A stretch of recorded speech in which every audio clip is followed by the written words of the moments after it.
Neng, kumaha kabarna ari bapak teh kumaha naroskeun adeun teu soal masalah ngalamar neng teh? Alhamdulillah ari salirama sehat ya teh. Mohon kamari teh si bapak teh naroskeun aa. Saurna geuning aa aya mah tara kabumi kunaon. Iraha cenah bari ngalamar neng teh. Duh nyaeta neng aa teh bingung puguhkeun ieu teh. Pamenta si bapak mah gede teuing geuningan. Di mana atuh aa munang duit sakitu teh neng nya? Atuh ada kumaha deui atuh kudu ngartos aa teh pan aya mah beubeulian teh mahal dengan minyak goreng oge mahal. Piraku deui atuh aa teh bade seleh neng bade ngalamar neng kudu acisna teh aya mah. Mungkin mah atuh aa nyarios ka si bapak misalkeun aa can siap mah. Jadi si bapak teh teu arep-arepeun kitu ka aa teh aa.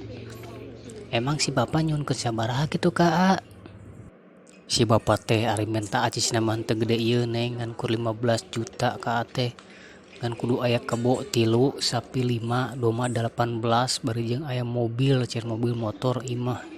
Imah ge kudu siap ngisian cenah teh bingung ari duitna mah teu loba. Kan eta buntutna eta neng, coba pikirkeun ku neng.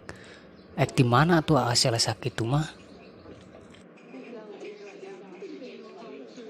Aduh, terus kudu kumaha atuh aa? Coba deui tereh kitu neng teh geus bebeja ka ditu ka dieu ka babaturan neng oge. Bahwa neng teh sakedeung deui dilamar ku aa.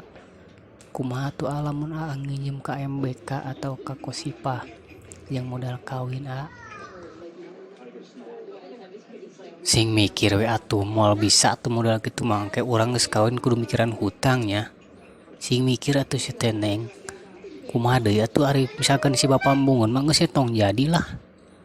Bejakeun gitu nengan gawe nengan minantu nu beunghar nu loba duit teuing jig kitu ka si bapaknya. Salam we ti aa mah sakitu ti pusat mah.